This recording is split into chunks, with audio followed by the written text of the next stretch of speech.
Assalamualaikum warahmatullahi wabarakatuh. Bertemu kembali dengan saya Ayah Juwaria dari SMPN 1 Selaawi, CGP Angkatan 10 Kabupaten Garut. Kali ini saya tidak sendiri, saya ditemani oleh Ibu Raden, guru IPA. Apa kabar? Alhamdulillah baik. Di SMPN 1 Selaawi dan guru favorit. Tidak juga, Bu. Terima kasih Bu Radennya atas waktunya sudah bisa meluangkan waktu untuk proses kali ini. Beberapa hari kemarin kita sudah melakukan diskusi bagaimana menyusun sebuah RPP yang akan kita gunakan pada observasi nanti. Nah, Bu Raden kira-kira nih nanti Bu Raden observasinya di kelas apa? Nanti saya akan observasinya di kelas 8E. Kelas 8E ya. Nah, oke. Waktunya kapan Bu? Mungkin hari ini pada jam 8.9, jam terakhir mungkin Pak ya. Hari ini kita akan melakukan observasi di kelas 8E pada jam 8.9 ya, Raden siap. Nah, saya ingin kita membahas sedikit mengenai rencana pembelajaran yang akan Ibu sampaikan nanti. Bisa Ibu ceritakan secara singkat saja apa tujuan pembelajaran yang ingin Ibu capai nanti di observasi? Mungkin karena saya sudah sedang pada bab jantung, adapun tujuan pembelajarannya itu yang pertama, dengan menggunakan alat peraga peserta didik dapat menunjukkan bagian-bagian jantung dengan benar. Lalu yang kedua, dengan diskusi kelompok peserta didik dapat menyebutkan fungsi-fungsi dari bagian jantung. Ya, mungkin itu. Oke, kemudian area pengembangan yang hendak dicapai nanti. Mungkin untuk area yang ingin dicapainya yaitu saya ingin menciptakan proses belajar mengajar yang efektif. Proses belajar mengajar yang efektif. Baik. Nah, bisa Ibu jelaskan apa maksud dari efektif di sini, mencakup apa saja itu, Bu? Mungkin efektif di sini termasuk dari mulai pembukaan pembelajaran, lalu pendekatannya, strategi pembelajaran, sampai pada penutup pembelajaran, terus dengan pembelajaran yang mendiferensiasi pada konten yang terintegrasi pada sosial emosional. Oke, yang terintegrasi pada sosial emosional ya. Oke, sesuai dengan yang Ibu sampaikan tadi, jadi nanti saya akan fokus pada area pengembangan yang ingin dicapai oleh Ibu tadi ya. Nah, untuk mencapai area pengembangan yang hendak dicapai tersebut, strategi apa yang Ibu sudah siapkan? Mungkin strateginya strategi konseptual karena agar bisa menyambungkan atau menghubungkan dengan kehidupan sehari-hari. Oh, begitu ya. Jadi yang akan digunakan adalah strategi kontekstual. Kita nanti dalam proses observasi Ibu akan memberikan mungkin contoh-contoh bagaimana fungsi atau proses kerja jantung yang sesuai dengan yang mereka ketahui mungkin di kehidupan sehari-hari ya, seperti itu. Oke Bu Raden, mudah-mudahan nanti observasinya lancar, kita mendapatkan manfaat yang banyak ya dari proses pembelajaran nanti. Terima kasih untuk waktunya. Assalamualaikum warahmatullahi wabarakatuh. Waalaikumsalam warahmatullahi wabarakatuh. Waalaikumsalam warahmatullahi wabarakatuh. Apa kabar hari ini? Baik. Sebelum kita mulai, silahkan perhatikan dulu sekitar kalian. Apakah masih ada sampah di bawah mejanya? Masih ada? Ya.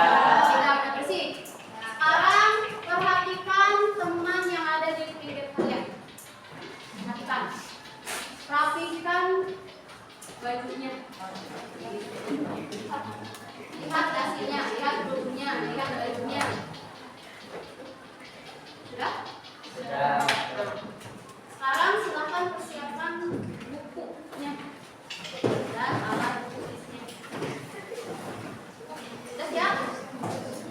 Siap semuanya? Sekarang silakan pimpin berdoa oleh ketua kelasnya. Sebelum kita belajar,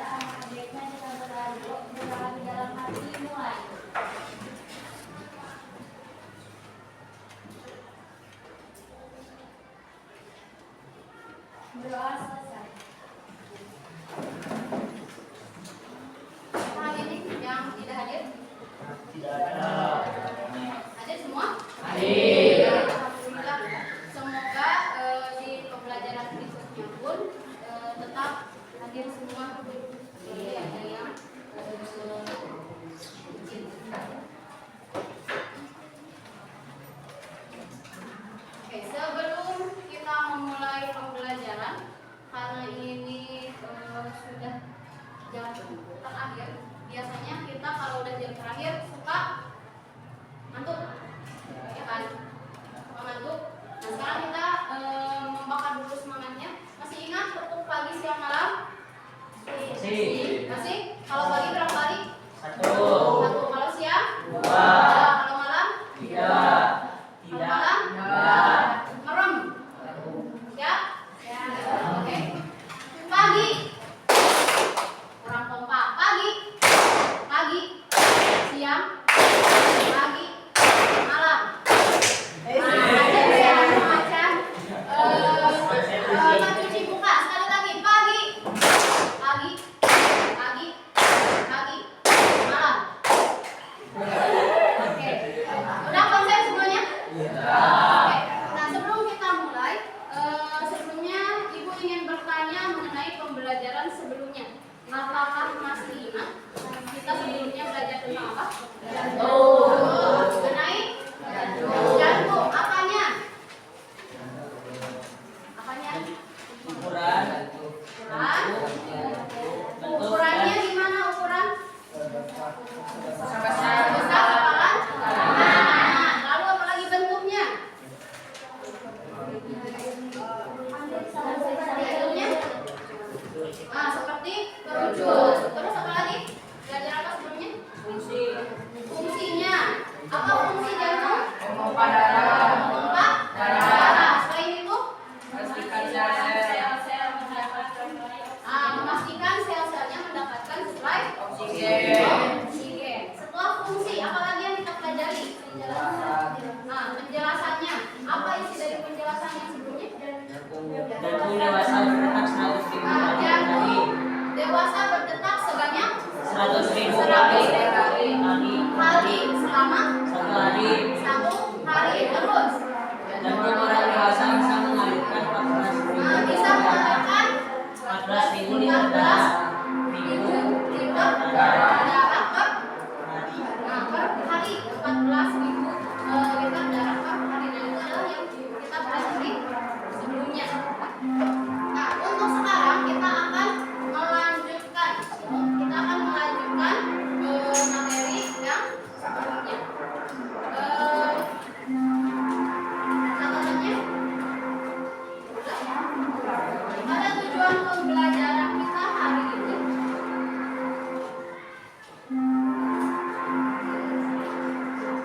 Sini baca. Yang pertama tujuannya adalah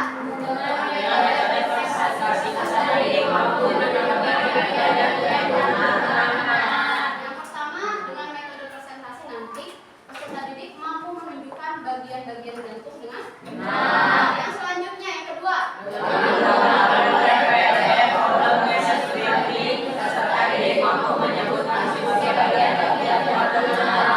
Yang kedua, nanti kita akan berdiskusi dengan modelnya, namanya adalah PBL.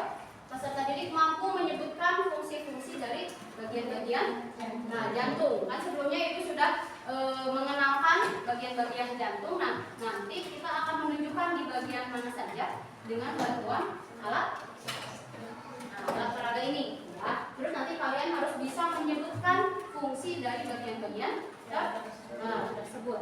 Apa kira-kira manfaatnya kita belajar atau mengetahui bagian-bagian dari jantung? Apa kira-kira fungsinya? Agar mengetahui fungsinya. Yang lebih pentingnya apa? Pompa darah yang kayak oksigen. Fungsinya atau manfaat kita belajar ini Lebih mengetahui lebih mengetahui tentang jantung. tentang jantung agar nantinya kita bisa menjaga kesehatan jantung. Nah, itu dia tujuan pembelajaran kita hari ini. Sebelumnya Ibu sudah mengenalkan ada bagian-bagian atau ruangan pada jantung. Namun di bagian ini itu lebih lengkap. Ya, ini sudah dengan alur-alur atau jalan darahnya, atau yang disebut dengan apa? Ada darah, ada jantung, ada gerak. Nah, ini jantung lengkap dengan pembuluh darahnya. Nah, ini ada bagian-bagian jantung. Kalau kemarin itu ruangannya yang ada pada jantung. Kalau yang ini adalah bagian-bagian jantung. Dimulai dari dinding jantung. Sini. Dinding jantung. Ada berapa jenis yang sudah kalian tulis? Ada tiga. Yang pertama bisa kita lihat perikardium. Kalau perikardium itu sambil ibu menjelaskan, silakan kalian mencatat bagian-bagian pentingnya ya. Karena nanti gua akan ada evaluasi di akhir. Perikardium. Secara sederhana perikardium itu sebagai selaput pembungkus yang ada pada jantung. Kira-kira kenapa jantung harus ada selaput pembungkusnya? Kalau tidak dibungkus, darahnya bisa keluar terus. Ada lagi fungsi dari selaput jantung. Selaput jantung itu di sini ada kayak plastik atau kayak bagian tipis warna putih yang akan menutupi jantung. Kira-kira selain tadi agar darahnya tidak keluar, apalagi fungsinya? Agar virus tidak mudah masuk. Agar virus tidak mudah masuk, betul. Apalagi? Menjaga dari apa? Dari jantung. Dari Dari kanker? Dari apa? Jantung itu kemarin tempatnya atau letaknya di mana? Di paru-paru. Di mana? Di paru-paru. Di kiri, di tengah, atau di kanan? Kiri. Di tengah, ke kiri sedikit kan? Nah, terus di bawah jantung itu ada apa? Paru. Ada paru-paru. Kalau misalnya kita bernapas, apa yang terjadi sama paru-parunya? Mengembang dan mengempis kan? Berarti lamun misalnya ia di depan paru-paru, apa yang akan terjadi? Bergerak nggak? Bergerak. Nah, bergerak berarti ini ikut bergerak. Nah, selaput tersebut fungsinya untuk melindungi jantung dari gesekan antara organ. Jadi perikardium itu selaput tersebut fungsinya untuk tadi agar darahnya keluar, terus agar terhindar dari virus atau bakteri. Terus yang terakhir yang paling utama adalah agar Tidak melindungi bergesekan dari antar gesekan antar organ. organ. Itu adalah bagian yang pertama atau bagian dinding jantung. Terus yang selanjutnya miokardium. Miokardium itu adalah otot jantung. Karena jantung itu sebagian besarnya adalah terdiri dari otot. Yang kita lihat ini merupakan otot. Apa jenisnya? Ada berapa jenis otot yang masuk kalian lihat? Ada? Otot lurik, betul. Otot lurik, terus otot polos, yang terakhir otot jantung. Ini pelajaran kelas 1 ya. Jadi ada 3 jenis otot, ada otot lurik atau otot rangka, otot polos dan otot jantung. Berarti ini termasuk otot apa? Otot jantung, karena namanya juga otot jantung, otomatis dia berada pada jantung. Nah, jantung itu adalah termasuk miokardium. Nah, itu termasuk dinding jantungnya. Apa karakteristiknya? Apakah dia bergerak secara sadar atau tidak sadar? Tidak sadar. Sadar atau tidak sadar? Tidak sadar. Kenapa tidak sadar? Karena sadar. Sadar atau tidak? Tidak. Yang menyebutkan tidak sadar. Dong yang menyebutkan sadar. Nggak ada? Betul, jawabannya adalah tidak sadar. Kalau misalnya kita sadar, contohnya kayak gini, ibu mau ngambil spidol. Sadar? Sadar. Itu maksudnya, ibu mau nyumbang. Sadar. Tapi kalau tidak sadar, kita tidak bisa untuk mengontrol kerja dari Jantung. jantungnya. Bayangkan kalau misalnya jantungnya bekerja secara sadar, berhenti dulu, berhenti berdetak, ya kan? Apa yang terjadi kalau gitu? Nah, bisa saja mati atau meninggal. Oleh karena itu karakteristik dari otot jantung adalah tidak sadar. Ada yang suka futsal? Ada yang suka badminton? Apa yang terjadi kalau kalian misalnya main badminton atau futsal selama 3 jam full tanpa istirahat? Nah, ototnya jadi gimana? Jadi keras. Nah, keras bisa digerakkan tidak? Tidak, artinya dia itu ototnya lelah. Ya, karena otot rangka itu punya karakteristik dia mudah lelah. Atau kita kalian misalnya bawa jadi bergetar. Nah itu artinya otot lelah. Tapi kalau otot jantung dia kebalikannya, berarti tidak lelah. Seberapa kali pun kalian olahraga, misalnya lama sampai capek, dia itu Tidak kalah. lelah. Paling detak jantungnya yang semakin Kencang. Bayangkan kalau dia udah lelah, istirahat dulu. Apa yang terjadi? Mati. Nah, istirahat selanjutnya. Itu miokardium atau otot jantung. Ini yang kedua. Tadi perikardium apa? Selaput. Selaput. Yang Jadi dari gesekan miokardium. Isinya adalah otot. berupa otot. Yang selanjutnya yaitu selaput. Pembatas adalah ruang. Oke, liputannya. Kemarin ada berapa ruang? 4. Yang pertama bagian kanan atas apa? Serambi kanan. Kanan. Yang bagian atas kiri? Serambi kiri. Kiri. Bagian bawah kanan? Kiri. Kiri. Berarti ada berapa ruang? 4. Nah, di antara keempat ruang tersebut ada yang namanya selaput pembatas, yaitu namanya selaput pembatas antar ruang. Jadi di antara keempatnya ini ada selaput pembatasnya. Nah, yang bawahnya itu adalah dua ruang jantung, yaitu serambi, nama lainnya apa? Atrium, dan yang bawahnya Ventricle. bilik atau ventricle. Kemarin udah ibu tes ya satu-satu perbedaannya. Nah, sekarang mari kita berdiskusi. Kita akan mencari tahu apa saja fungsi dari keempat ruangan yang tadi sudah kita bahas. Sudah siap? Kalian sekarang sudah duduk secara berkelompok ya. Kelompoknya sudah ditentukan di pembelajaran sebelumnya. Penilaian yang akan ibu nilai pastinya bukan hanya dari hasil nanti kalian mengisi LKPD-nya, tapi dari kerjasamanya secara berkelompok dan juga perilaku atau sikap kalian selama bekerja secara kelompok. Sudah siap? Oke. Nah, di sini akan ibu bagikan nanti LKPD-nya ya. Ada 2 jenis LKPD. Yang pertama kalian menentukan bagiannya. Terus nanti yang kedua kalian akan menentukan fungsinya sesuai dengan tujuan pembelajaran yang tadi sudah kita bahas. Oke, ibu akan menentukan itu.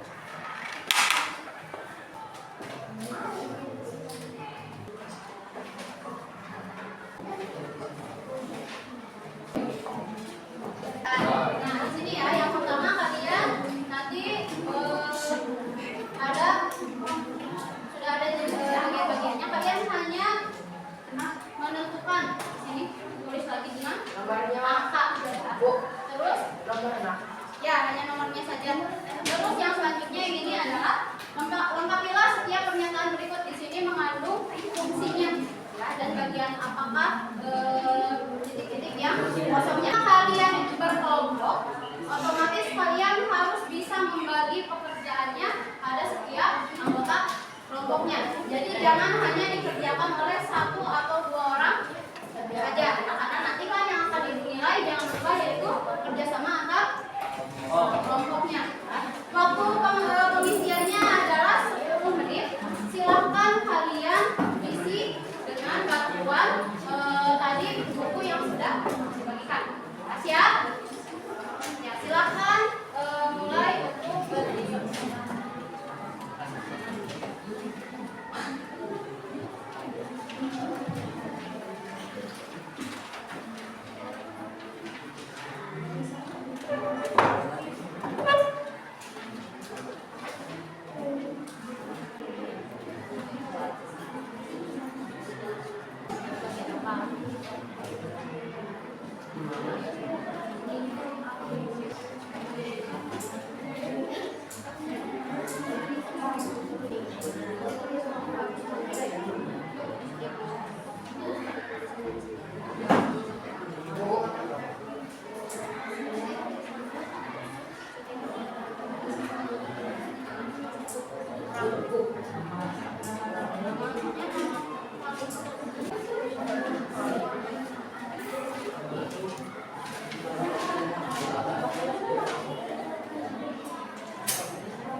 Udah selesai?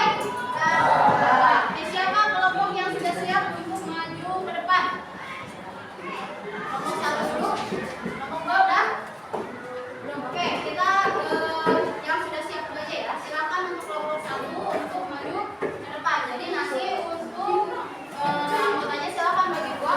Yang satu menjelaskan bagian-bagian LKPD 1, yang satu untuk yang LKPD 2-nya. Semuanya itu maju. Silakan. Siap. Itu semua anggotanya. Ayo, Sana sana.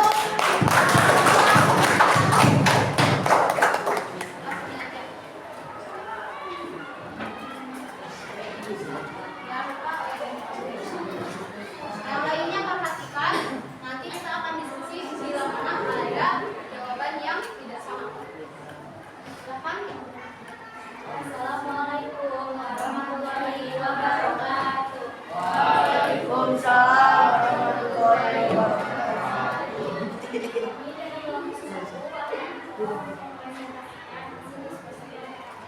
Perkenalkan, nama saya Nana. Anak saya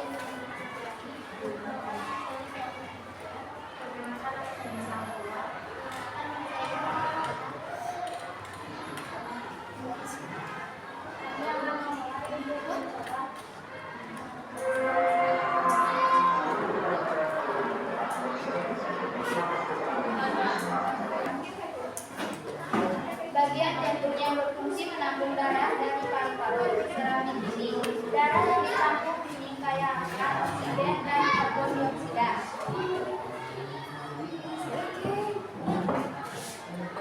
Bagian jantung yang berfungsi memompa darah ke seluruh tubuh. Ventrikel kiri, darah yang dipompa ini kaya akan oksigen dan nutrisi. Antara serambi kanan dan kiri kanan terdapat katus berdaun tri yang disebut katus tricuspid. Ini adalah vena cava. Disebutkan.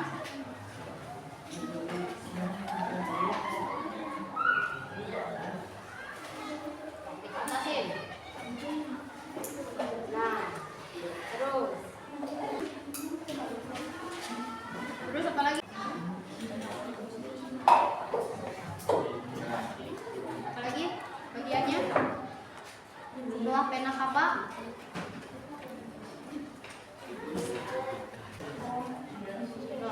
Tunjukkan. Dikatasin.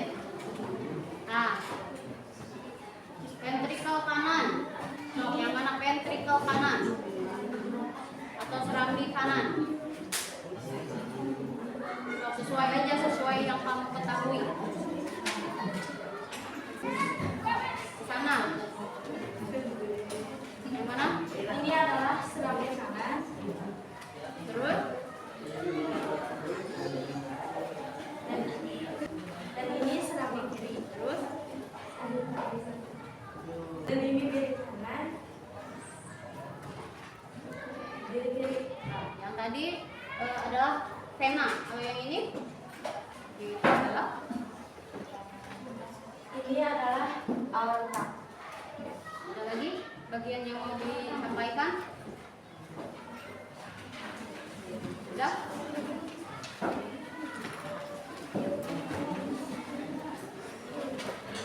Bagian dalamnya ada yang dinamakan dengan katup. Nah, ada bagian katup dibuka. Coba dibuka. Ada yang bagian putihnya seperti apa? Nah, itu adalah bagian katupnya, itu katup trikus dalis atau trikus bil. Oke. Sekian dari kelompok kami. Mohon maaf bila ada kesalahan dan kata-kata yang kurang tepat. Wabillahi taufiq wal hidayah. Wassalamualaikum warahmatullahi wabarakatuh.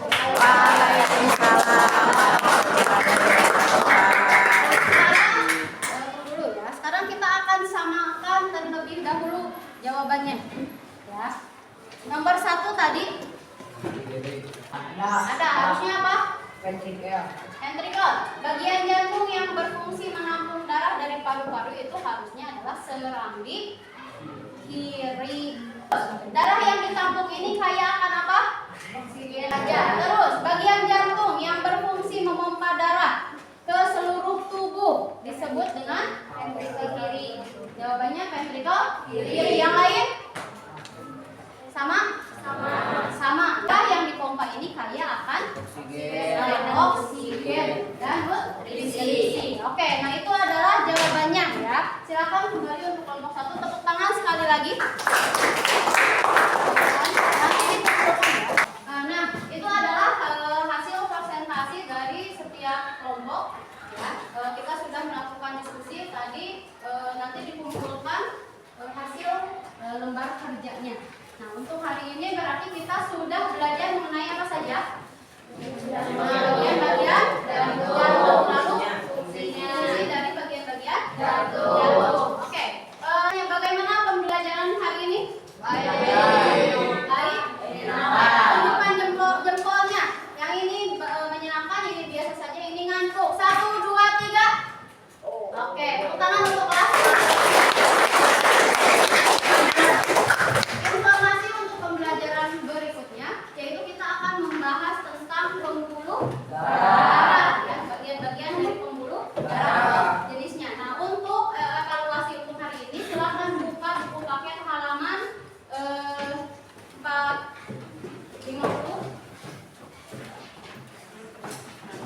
47. Ada aktivitas 74, ya, maaf. Ada aktivitas 2.11. Ada? Nah, itu kalian silakan kerjakan untuk tugas di rumah. Pertemuan berikutnya kita akan bahas, ya. Berarti untuk hari ini kita sudah selesai. Jangan lupa untuk tetap membaca materi yang sudah Ibu berikan hari ini. Ya, terima kasih atas perhatiannya. Ibu tutup. Wassalamualaikum warahmatullahi wabarakatuh. Waalaikumsalam warahmatullahi wabarakatuh. Silakan pimpin berdoa.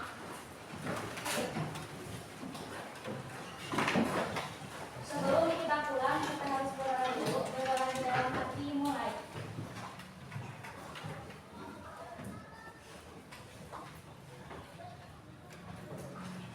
Berdoa selesai.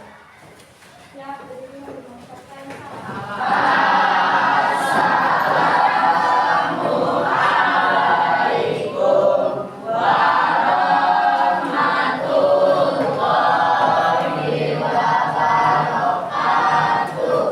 Terus ada juga alat peraga, ya, ada buku gitu kan, udah medianya sudah sangat lengkap kalau menurut saya. Itu mungkin yang disampaikan. Kalau menurut Bu Raden gitu ya, apakah ada hal yang mengganjal? Udah itu kamar kalian bilang gitu, tapi ada tapi kata-kata akan mahal gitu. Ada tidak? Kalau untuk pembukaan mungkin biasanya suka ada menyanyi lagu kebangsaan. Nah, itu kurang. Ya, terus mungkin di akhirnya biasanya ada evaluasi yang langsung dilakukan di tempat. Nah, kalau kemarin itu tidak, jadi ditugaskan. Biasanya suka ada evaluasi waktu setelah selesai materi. Akhir ya, itu sudah terrealisasi sebetulnya, karena anak-anak sudah ada cari dikerjakan tugasnya di rumah dengan ini sumbernya dan sebagainya sudah disebutkan ya, dari buku halaman sekian itu kan sudah disampaikan juga. Terus di sini ada penggunaan komunikasi secara positif, itu sudah juga guru melakukan komunikasi secara timbal balik dengan murid ya. Terus kemarin Bu Raden juga ada metode yang kontekstual gitu ya.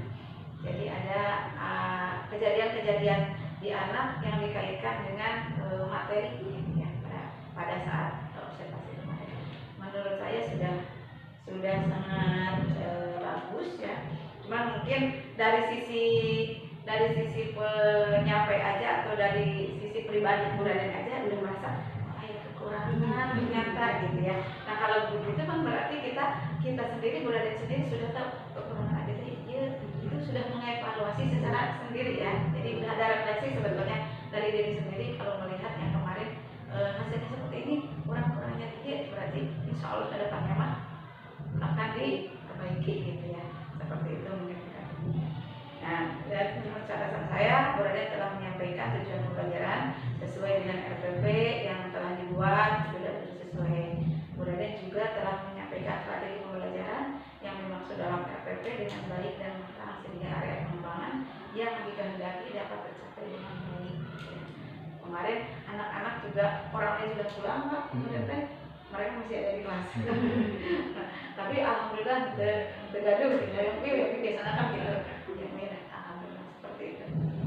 Mungkin dari saya cukup seperti itu. Mudah-mudahan bisa dikembangkan lagi ya lebih baik. Ini mah bukan cuma membuat berada, tapi inspirasi juga buat saya karena sama-sama belajar gitu ya. Mungkin seperti itu. Terima kasih kepada Mai. Ini adalah forum untuk kita mengevaluasi secara bersama-sama apa yang dapat di teori pembelajaran di LMS dan di pendampingan ini menjadi praktek baik yang dilaksanakan di kelas. Kemudian apa yang dilakukan dari kita itu punya pengalaman bahwa kita itu pernah diobservasi dan pernah mengobservasi. Tantangan sekarang itu tentang observasi itu bukan lagi supervisi kelas dulu. Sekarang kita bicara secara bersama, komunikasi bersama. Yang dinilai, yang diobservasi itu menemukan apa yang menjadi kekurangan, apa yang menjadi kelebihan itu harus diangkat. Tadi misalnya apa yang menjadi kekurangan kan beliau juga mengatakan kekurangan ini dalam segi waktu, kemudian dalam penggunaan media, kemungkinan materi harus disebut lagi sesuai dengan waktu yang ada. Keunggulan pun ya perlu digali. Apa yang menjadi kekuatan kita itu ya perlu dikembangkan. Apa yang menjadi kekurangan kita ya perlu diperbaiki. Tentunya yang kekurangan itu adalah yang diobservasi. Kalaulah tadi muncul misalnya, kalaulah seperti dulu munculnya itu kata supervisi, yang kurang ini kan tidak nyaman kita itu. Termasuk dalam proses pembelajaran kepada anak. Jadi kita itu punya menggali apa yang menjadi hambatan, apa yang menjadi kekurangan. Yang tadi digali itu yang terbaik itu oleh yang diobservasi. Tataran kita itu hanya komunikasi, termasuk ya penilaian ini nanti hasil penilaian akhirnya itu dikomunikasikan juga. Kalaulah misalnya dalam poin 1 tentang pengembangan lingkungan kelas yang memfasilitasi murid belajar secara nyaman, ada poin-poin ada. Ini betul nggak kalau saya menilai 4, nilai 3, nilai 2, nilai 1? Sekiranya misalnya di pembukaan observernya tidak fokus, dianggap kaliwat gitu ya, terlewat padahal ya itu sudah dilaksanakan oleh Oke, jadi hal tersebut yang harus digali. Tentunya tadi apa yang diungkapkan tentang catatan observasi dan catatan pasca observasi itu memang harus di awal dibicarakan. Tentunya di pasca pra observasi itu tentang tujuan pembelajaran. Tentunya apa yang menjadi tujuan dari observasi itu tentunya harus kita ketahui sebagai observer. Yang kedua area pengembangan. Nanti digalinya setelah itu yang tadi oleh Ibu itu di pasca. Kalau tujuan itu kalau tidak sesuai dengan tujuan dengan arah pelaksanaan ya boleh kembali lagi Bu, dari tujuan pra ibu itu ini. Sedangkan setelah saya amati di proses observasi ini ibu lewat tujuan boleh. Mengapa alasannya boleh? Kedua, area pengembangan yang hendak dicapai. Tentunya area pengembangan yang hendak dicapai itu seperti apa? Di awal kita sudah bicara bahwa pengembangan yang hendak dicapai ini termasuk strategi yang dipakai. Nah, terima kasih, itu sudah jelas, sudah dilaksanakan. Tataran itu menjadi pengalaman baik bagi yang diobservasi dan observer. Pengalaman itu tidak hanya menjadi teori untuk kita saja, bukan hanya pengalaman untuk kita saja, tapi yang diharapkan oleh program itu adalah bisa diimbaskan kepada beberapa. Kita bisa berubah, teman kita yang bisa berubah ya kita aja. Jangan juga kita misalnya mengajak yang kontra dengan kita, tidak akan masuk.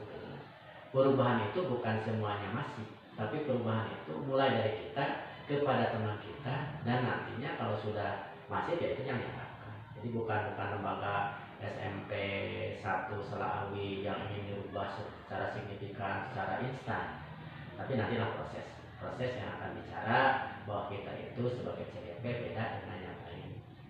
Perlihatkan kepada lain bahwa dalam proses pembelajaran kita itu menggunakan hal yang berpihak pada siswa dalam metode, dalam kenyamanan anak dalam belajar. Terus mestinya itu menjadi ilmu bagi kita dan bisa ditularkan kepada yang lain. Sebab ini dalam pembelajaran kita itu bukan hanya di CGP saja, sekarang di PPG juga sama. Di proses pembelajaran itu pembelajaran yang berpihak pada siswa, apresiasi konten, kemudian produk dan sebagainya, kemudian dari segi modul ajar dan sebagainya. Itu adalah yang dapat saya sampaikan. Mungkin itu sudah dilaksanakan, mudah-mudahan ke depannya, karena konteks yang sudah selesai ya. Kemudian di program itu sudah hadir, mudah-mudahan sampai akhir tidak ada masalah, sukses dan lulus. Ya, terima kasih. Terus ada juga alat peraga, ya ada buku gitu kan, udah medianya sudah sangat lengkap kalau menurut saya. Itu mungkin yang disampaikan. Kalau menurut Bu Raden gitu ya, apakah ada hal yang mengganjal? Bu Raden itu kamar kalian bilang gitu, tapi kata-kata akan mahal gitu. Ada tidak? Kalau untuk pembukaan mungkin biasanya suka ada menyanyi lagu kebangsaan. Nah itu kurang. Ya, terus mungkin di akhirnya biasanya ada evaluasi yang langsung dilakukan di tempat. Nah kalau kemarin itu tidak, jadi ditugaskan. Biasanya suka ada evaluasi waktu setelah selesai materi. Akhir ya. Itu sudah terrealisasi sebetulnya, karena anak-anak sudah ada APD, terus juga ada penugasan. Silakan dicari dikerjakan tugasnya di rumah dengan ini sumbernya dan sebagainya sudah disebutkan ya, dari buku halaman sekian itu kan sudah disampaikan juga. Terus di sini ada penggunaan komunikasi secara positif, itu sudah juga guru melakukan komunikasi secara timbal balik dengan murid ya. Terus kemarin Bu Raden juga ada metode yang kontekstual. Jadi ada kejadian-kejadian di anak yang dikaitkan dengan materi ya, pada saat observasi kemarin. Menurut saya sudah sangat bagus ya. Cuma mungkin dari sisi penyampai aja atau dari sisi pribadi Bu Raden aja udah merasa kekurangan ternyata gitu ya. Nah kalau begitu kan berarti kita sendiri, Bu Raden sendiri sudah tahu kekurangan ada itu sudah mengevaluasi secara sendiri ya. Jadi udah ada refleksi sebetulnya dari diri sendiri. Kalau melihat yang kemarin hasilnya seperti ini, kurang-kurangnya dikit, berarti insya Allah ke depannya mah akan diperbaiki gitu ya.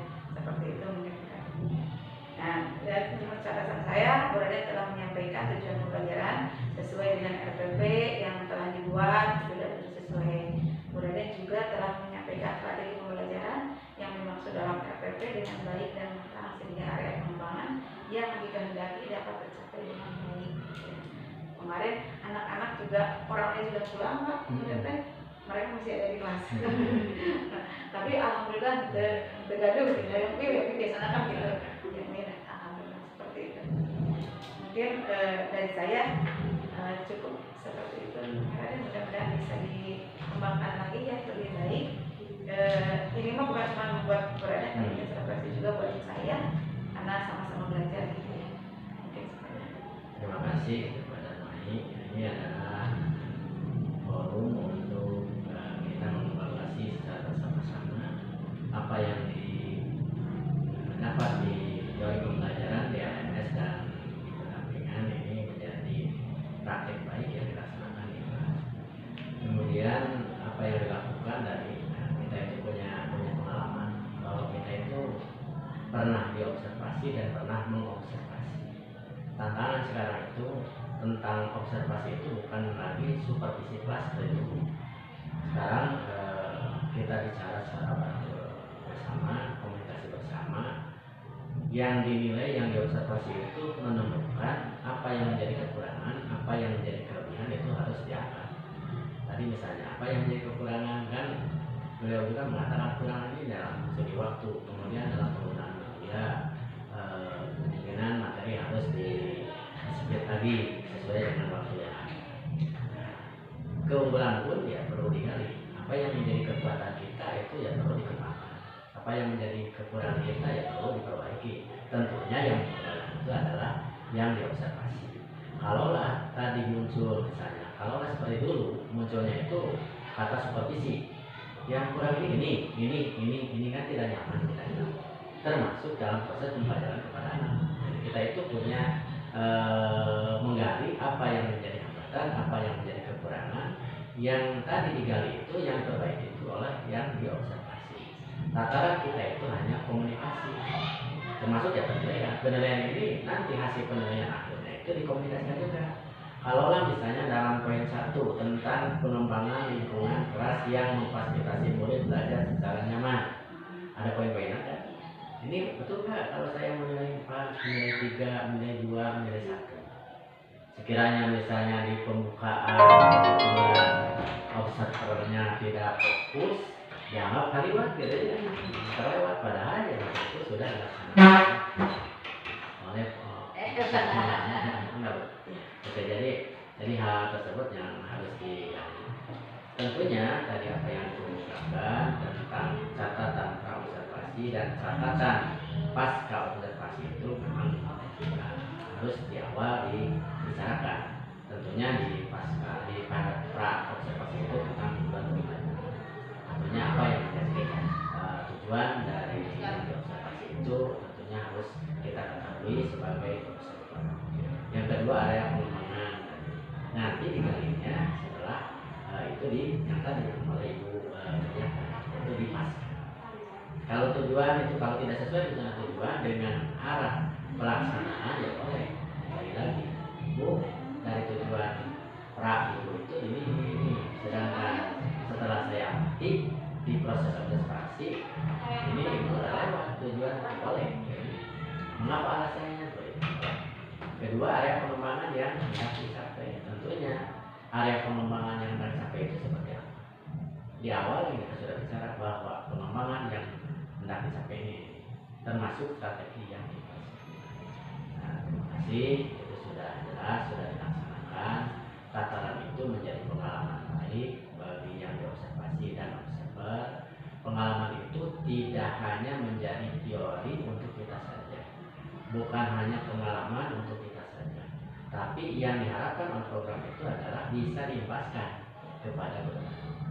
Kita bisa berubah, teman kita yang bisa berubah ya kita aja. Jangan juga kita misalnya mengajar yang kontra dengan kita, tidak akan masuk. Perubahan itu bukan semuanya masih, tapi perubahan itu mulai dari kita kepada teman kita dan nantinya kalau sudah masif ya itu yang diharapkan. Jadi bukan lembaga SMP 1 Selawi yang ingin dirubah secara signifikan, secara instan, tapi nantilah proses yang akan bicara bahwa kita itu sebagai CDP beda dengan yang lain. perlihatkan kepada orang lain bahwa dalam proses pembelajaran kita itu menggunakan hal yang berpihak pada siswa dalam metode, dalam kenyamanan anak dalam belajar. Terus mestinya itu menjadi ilmu bagi kita dan bisa ditularkan kepada yang lain. Sebab ini dalam pembelajaran kita itu bukan hanya di CGP saja. Sekarang di PPG juga sama. Di proses pembelajaran itu pembelajaran yang berpihak pada siswa, apresiasi konten, kemudian produk dan sebagainya, kemudian dari segi modul ajar dan sebagainya. Itu adalah yang dapat saya sampaikan. Mungkin itu sudah dilaksanakan, mudah-mudahan ke depannya karena konteks yang sudah selesai ya. Kemudian di program itu sudah hadir, mudah-mudahan sampai akhir tidak ada masalah.